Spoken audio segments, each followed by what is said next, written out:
Smart के सहयोग से रेडियो धूम की प्रस्तुति हिंसा को नो। सुनो, समझो, चुप्पी तोड़ो और बोलो हिंसा को नो।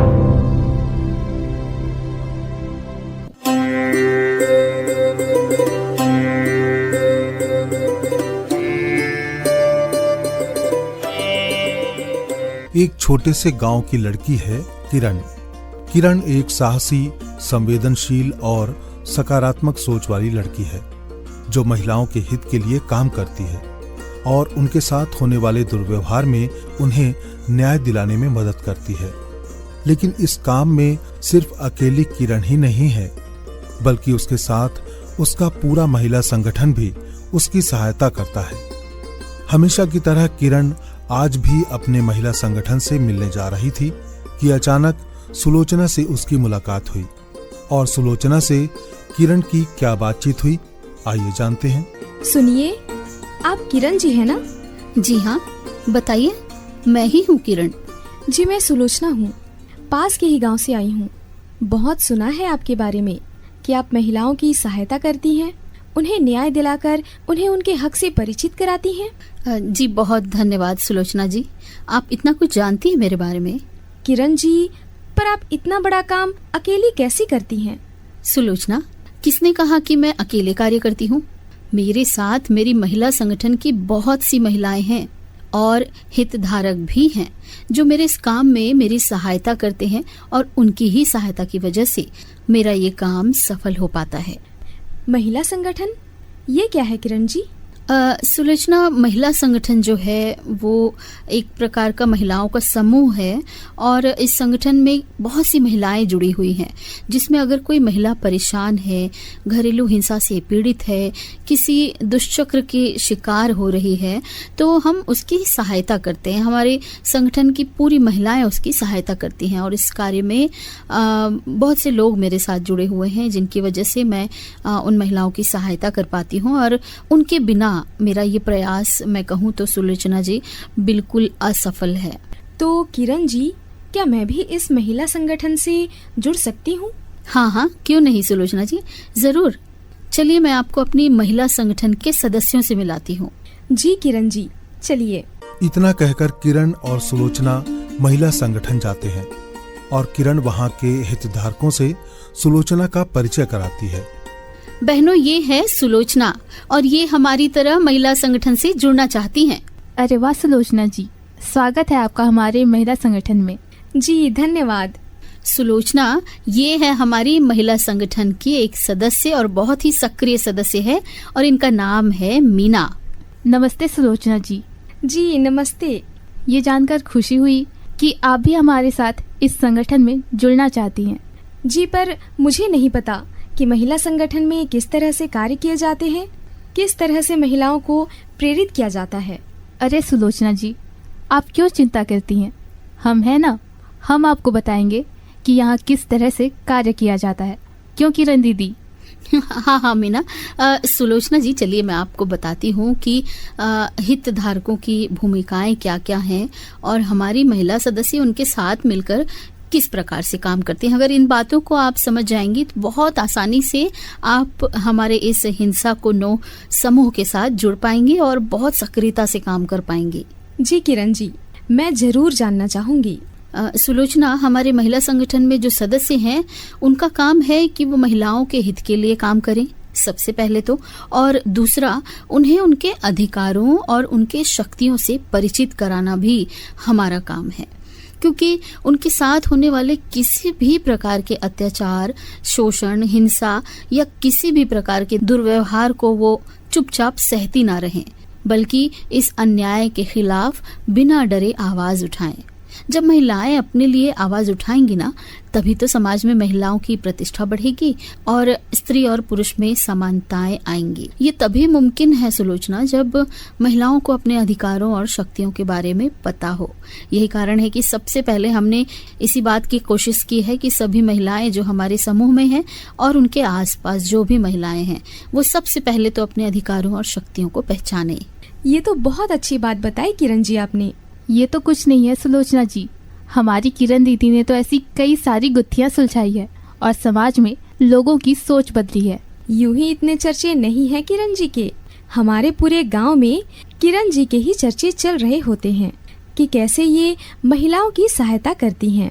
सुलोचना, इसका श्रेय सिर्फ मुझे नहीं जाता है, बल्कि मेरी महिला संगठन की सदस्यों को और हमारे जितने भी हितधारक हैं उनको जाता है। अच्छा चलो, मैं तुम्हें बताती हूँ घरेलू हिंसा झेलने वाली महिलाओं की सुरक्षा के बारे में। सबसे पहले तो उनकी सुरक्षा के लिए कई हितधारक हैं हमारे शासन के द्वारा प्रदान किए गए हैं, जैसे कि आशा और आंगनबाड़ी कार्यकर्ता, पंचायत के सदस्य, वन स्टॉप सेंटर जिसे सखी केयर्स या सखी सेंटर भी कहा जाता है, इसके अलावा डालसा और पुलिस, इसके अलावा शिक्षा और युवा जो समूह हैं हमारे यूथ जो होते हैं वो भी इस प्रकार की समस्याओं में जागरूकता फैलाने का काम तो कर ही सकते हैं। इसके अलावा समुदाय आधारित जितने भी संगठन होते हैं, चाहे वो स्व सहायता समूह हो या हमारे महिला संगठन की तरह कोई और संगठन, वो भी एक प्रकार के हितधारक ही हैं। तो इस प्रकार से देखा जाए सुलोचना, तो महिलाओं की सुरक्षा के लिए बहुत सारे लोग हैं। किरण जी, इन सभी के क्या कार्य हैं, इनके बारे में जरा बताइए ना। सुलोचना, काम भले ही कुछ अलग अलग हो, तरीका कुछ अलग हो सकता है, किंतु उद्देश्य सबका एक है और वो है महिलाओं की सुरक्षा और उनका सशक्तिकरण। पर चलो एक एक करके मैं तुम्हें हितधारकों के काम के बारे में समझाती हूँ। देखो, सबसे पहले हमारी पहुंच जहाँ सबसे आसानी से हो जाती है वो है आशा वर्कर्स और आंगनबाड़ी, क्योंकि हर एक वार्ड में या फिर हर एक पंचायत में, हर एक गाँव में आंगनबाड़ी होती है। तो वहाँ जो सदस्य होते हैं उन तक महिलाएं आसानी से पहुंच सकती हैं। तो सबसे पहले चलो हम इन्हीं के काम के बारे में जानते हैं। तो सुलोचना, आशा और आंगनबाड़ी वर्कर्स का काम है जो महिलाएं घरेलू हिंसा झेल रही हों उन महिलाओं की पहचान करना, क्योंकि सबसे करीब जो होती हैं वो आंगनबाड़ी वर्कर्स होती हैं, क्योंकि उनका काम सर्वे का होता है, बच्चों को दवा पिलाने का काम होता है, तो बहुत करीब से वो उनसे जुड़ी होती हैं। इसलिए घरेलू हिंसा झेल रही महिलाओं की पहचान करना उनका सबसे पहला काम है। फिर उन्हें स्वास्थ्य, काउंसलिंग और सुरक्षा सेवाओं से जोड़ना, ये भी काम आंगनबाड़ी वर्कर्स करते हैं। इसके अलावा ये भारत में स्वास्थ्य और पोषण सेवाओं का एक महत्वपूर्ण हिस्सा भी हैं। इनका काम अलग अलग होते हुए भी एक दूसरे से जुड़ा होता है। स्वास्थ्य सेवाओं की जानकारी देना, गर्भवती महिलाओं की देखभाल करना, नवजात बच्चों की देखभाल करना, सरकारी स्वास्थ्य योजनाओं से महिलाओं को और बच्चों को जोड़ना, बीमार लोगों को अस्पताल पहुंचाना, इसके अलावा स्वास्थ्य संबंधित सर्वे करना, बच्चों की देखभाल और उनके पोषण का ध्यान रखना, पूर्व प्राथमिक शिक्षा का भी ध्यान रखना। इसके अलावा गर्भवती और धात्री महिलाओं को पोषण देना। धात्री महिलाएं वो होती हैं सुलोचना जी जो बच्चों को स्तनपान कराती हैं। इसके अलावा टीकाकरण में सहयोग करना भी आशा आंगनबाड़ी वर्कर्स का काम है और स्वास्थ्य जांच शिविरों में भागीदारी, सरकारी योजनाओं का क्रियान्वयन, ये सारा काम भी आशा और आंगनबाड़ी वर्कर्स किया करते हैं। अब सवाल ये उठता है कि इसमें घरेलू हिंसा से जुड़े तो बहुत कम काम है, पर ऐसा नहीं है सुलोचना जी। सबसे पहले तो स्वास्थ्य अच्छा होना चाहिए। यदि स्वास्थ्य अच्छा है, महिला शारीरिक रूप से और मानसिक रूप से स्वस्थ है, तभी वो घरेलू हिंसा के खिलाफ आवाज उठा सकती है। इसलिए आशा और आंगनबाड़ी वर्कर्स जो हैं उनके स्वास्थ्य में, साथ ही बच्चों के स्वास्थ्य के लिए विशेष ध्यान देती हैं। आपको ये बात समझ में आई सुलोचना जी? हाँ किरण जी, मैं आशा और आंगनबाड़ी कार्यकर्ताओं के काम को बहुत अच्छे से समझ गई हूँ। तो फिर चलिए अब जानते हैं सुलोचना पंचायत सदस्यों के बारे में। पंचायत के सदस्य किस प्रकार से महिला सुरक्षा और उनके सशक्तिकरण के लिए काम करते हैं। सबसे पहले तो पंचायत के सदस्य समुदाय में जागरूकता बढ़ाते हैं, पीड़ित महिलाओं का समर्थन करना और उन्हें उचित कानूनी और सामाजिक सेवाओं तक पहुंचाना ये भी सुनिश्चित करते हैं। गांव का विकास करना, सड़क, नाली, पानी, बिजली जैसी मूलभूत सुविधाओं का प्रबंधन करना, ये भी पंचायत मेंबर्स का काम होता है। पंचायत बैठकों में भागीदारी, ये सभी काम पंचायत मेंबर्स करते हैं। अगर ग्रामीण स्तर पर देखा जाए तो महिलाएं पंचायत तक आसानी से पहुंच सकती हैं, क्योंकि जिला स्तर पर पहुंचने के लिए या तो दूरी हो जाती है काफ़ी, या फिर शायद जानकारी की कुछ कमी होती है। इसलिए पंचायत स्तर पर ग्रामीण महिलाओं का पहुंचना आसान हो जाता है। यही कारण है कि पंचायत मेंबर्स को महिला सशक्तिकरण की एक महत्वपूर्ण कड़ी मानी जाती है। और सुलोचना जी, अब बात करते हैं बहुत ही महत्वपूर्ण भूमिका निभाने वाले एक विभाग की, एक पहल की, और उसका नाम है सखी वन स्टॉप सेंटर, OSE। ये भारत सरकार की एक पहल है जो महिलाओं पर होने वाले हिंसा के मामलों में उन्हें एक ही जगह पर बहुत से प्रकार की मदद प्रदान करती है। बहुत से प्रकार कहने का मतलब उन्हें कानूनी सुरक्षा, स्वास्थ्य सुरक्षा, आश्रय, भोजन सब कुछ प्रदान करती है। यहाँ तक कि चिकित्सा भी प्रदान करती है। इसलिए कहा जाता है कि सखी वन स्टॉप सेंटर एक ही छत के नीचे पीड़ित महिलाओं को कई सेवाएं प्रदान करती है। इसके अलावा ये केंद्र घरेलू हिंसा की शिकार महिलाओं को बलात्कार या यौन शोषण से पीड़ित, या फिर बाल विवाह, दहेज प्रताड़ना या तस्करी की शिकार महिलाओं या फिर पीड़ितों को एक ही छत के नीचे ये सारी सुविधाएं देती हैं जो भी मैंने आपको बताई। इसीलिए इसे एकीकृत सेवाएं भी कहते हैं। महिलाएं मानसिक और शारीरिक रूप से, साथ ही भावनात्मक रूप से स्वस्थ रहें, इसका भी ख्याल इस केंद्र में रखा जाता है। और सुलोचना, खास बात ये है इस केंद्र की कि ये केंद्र 24 घंटे सेवा उपलब्ध कराता है। यानी महिलाओं को किसी भी समय, किसी भी दौरान यदि सहयोग की आवश्यकता है तो सखी वन स्टॉप सेंटर से वो किसी भी समय संपर्क कर सकती हैं। और उससे भी खास बात कि ये पूरी तरह से निःशुल्क है। महिलाओं को निःशुल्क सहायता प्रदान करना सखी वन स्टॉप सेंटर का एक महत्वपूर्ण काम है। अब आप सोचती होंगी कि सुलोचना, महिलाएं यहाँ तक पहुंचेंगी कैसे? तो मैं आपको बता दूं, एक साधारण सा हेल्पलाइन नंबर है जिसके माध्यम से वो यहाँ तक पहुंच सकती हैं, और ये हेल्पलाइन नंबर है 181। 112 आपातकालीन सुविधा के लिए इसमें कॉल किया जाता है। पर यदि सखी वन स्टॉप सेंटर से हमें सहयोग लेना है तो 181 में हम कॉल कर सकते हैं। हालांकि 112 आपातकालीन नंबर पर भी कॉल करने से हमें ये सुविधा, ये आसरा या फिर ये चिकित्सा सुविधा हमें आसानी से मिल जाती है। तो याद है ना मैंने क्या कहा था? अभी मैंने किसके काम और कर्तव्यों के बारे में आपको बताया? सुलोचना जी, आप बता सकती हैं? हाँ किरण जी, सखी वन स्टॉप सेंटर के बारे में आपने अभी बताया और जिसे मैं पूरी तरह से समझ गई हूँ। तो फिर देर किस बात की सुलोचना? आशा, आंगनबाड़ी कार्यकर्ता, पंचायत सदस्य और सखी वन स्टॉप सेंटर के बाद अब हम जानते हैं अगले बहुत ही विशेष हितग्राही के बारे में, और उस हितग्राही का नाम है डालसा। संक्षिप्त में इसे डालसा कहते हैं, लेकिन पूर्ण रूप से इसका नाम है डिस्ट्रिक्ट लीगल सर्विस अथॉरिटी। और ये एक कानूनी संस्था है जो हर जिले में होती है, और इसका मकसद होता है लोगों को निःशुल्क और आसानी से कानूनी मदद करना, पीड़ित महिलाओं को निःशुल्क कानूनी सहायता प्रदान करना और उन्हें उनके अधिकारों के प्रति जागरूक करना भी इस केंद्र का काम है। कई बार ऐसा भी होता है सुलोचना कि सखी वन स्टॉप सेंटर में जो महिलाएं या जो पीड़िता आती हैं, यदि उन्हें किसी प्रकार की कानूनी सहायता या कानूनी काउंसलिंग की आवश्यकता होती है तो कई बार सखी वन स्टॉप सेंटर स्वयं ही डालसा को वो केस फॉरवर्ड कर देते हैं और उन्हें बहुत ही आसानी से निःशुल्क कानूनी मदद जो है वो मिल जाती है। और इसके अलावा एक और हमारे हितग्राही होते हैं महिलाओं की सुरक्षा के लिए, जिसे तुम भी बखूबी जानती होगी सुलोचना, वो है पुलिस। हाँ किरण, पुलिस के बारे में तो पता है मुझे, लेकिन इससे पहले जितने भी हितग्राहियों के बारे में तुमने बताया उनके बारे में मुझे नहीं पता था। हाँ सुलोचना, पुलिस के बारे में लगभग सभी लोग जानते हैं और हम और हमारी महिला संगठन अक्सर ऐसा पाते हैं कि महिलाओं को जब भी कोई समस्या होती है, चाहे वो घरेलू हिंसा हो या फिर कोई और समस्या, सबसे पहले वो पुलिस के पास जाती हैं। यहाँ मैं आपको बता दूं सुलोचना कि पुलिस तो हमारी सहायता करती ही है, पर उससे पहले यदि मामला घरेलू हिंसा का है तो हमें कई बार अपने समीपस्थ या सबसे करीब जो हितग्राही होते हैं उनसे संपर्क करना चाहिए। वो सखी वन स्टॉप सेंटर भी हो सकता है। फिलहाल पुलिस के बारे में हम कुछ और बातें जानते हैं सुलोचना। सबसे पहले तो मैं आपको बता दूं कि पुलिस संवेदनशीलता के साथ एफआईआर दर्ज करती है।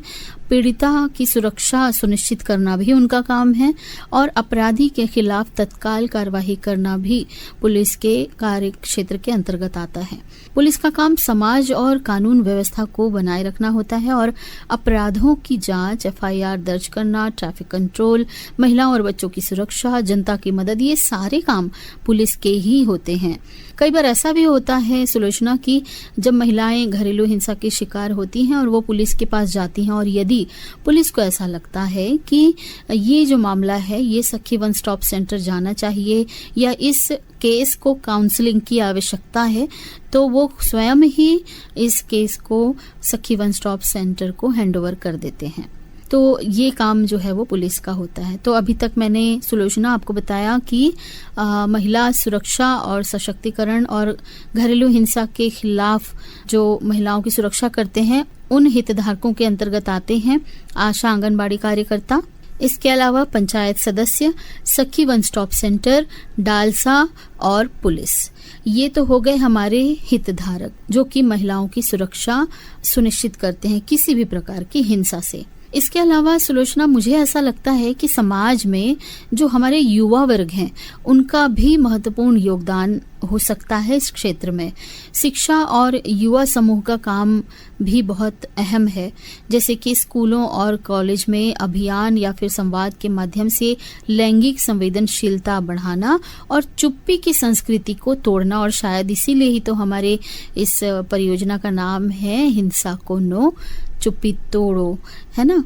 और शिक्षा और युवा समूह का जो काम है वो समाज के विकास में बहुत महत्वपूर्ण होता है। शिक्षा एक ऐसा आधार है जो युवाओं को सक्षम बनाता है और युवा समूह उस शिक्षा को अपनाकर समाज और देश को आगे ले जाता है। युवा समूह का काम सामाजिक सेवा, राष्ट्रीय विकास, नेतृत्व, खेल और सांस्कृतिक गतिविधियां प्रदान करना होता है। तो यहाँ पर युवा का काम होता है जागरूकता का, यानी कि अपने आसपास और आने वाली पीढ़ियों तक जागरूकता पहुंचाना। समुदाय का भी एक महत्वपूर्ण काम है। समुदाय वो है जहां हम रहते हैं।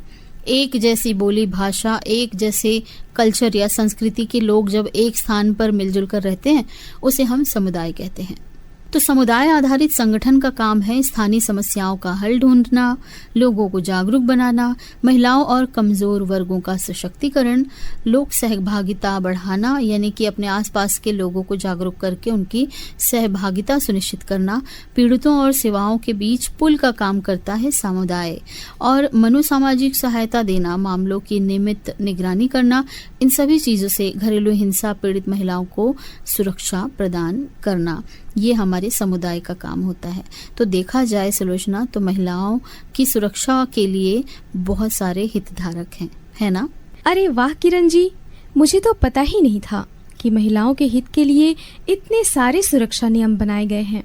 हाँ सुलोचना जी, पर अफसोस कई सारी महिलाएं इससे अवगत नहीं है। और इसी से परिचित कराने के लिए किरण जी, आपकी ये महिला संगठन इस मुद्दे पर कार्य करती है। जी बिल्कुल सही कहा आपने सुलोचना। और अब आप भी हमारी महिला संगठन से जुड़ चुकी हैं, तो अब आप भी हमारे इस सभी केयर्स की हितधारिका हैं और आशा करती हूँ कि आपको मेरी बातें बहुत अच्छे से समझ आई होंगी। हाँ किरण जी, मुझे आपकी बातें बहुत अच्छे से समझ आ गई है। मैं इस महिला संगठन में जुड़कर काफी अच्छा महसूस कर रही हूँ और आप सभी के साथ यहाँ काम करके मुझे बहुत अच्छा लगेगा। तो सुलोचना जी, स्वागत है आपका हमारे इस संगठन में एक हितधारिका के रूप में। धन्यवाद मीना जी। तो साथियों, ये थी किरण और उसके हितधारकों की विशेषताएं और उनकी कुछ जिम्मेदारियां। उम्मीद है आप सभी को हिंसा को नो की आज की कहानी पसंद आई होगी। श्रोताओं, इस विषय या इस कार्यक्रम के संबंध में आप साथियों की कोई सलाह हो तो आप हमें हमारे फेसबुक या इंस्टाग्राम पर मैसेज कर सकते हैं और इसके साथ साथ रेडियो धूम के व्हाट्सएप नंबर पर कॉल या मैसेज कर सकते हैं। हमारा व्हाट्सएप नंबर है 7024142316। तो श्रोता, मिलेंगे अगली कड़ी में आशा और किरण के जीवन से जुड़ी अगली कहानी लेकर। तब तक के लिए हमें दीजिए अनुमति। नमस्कार।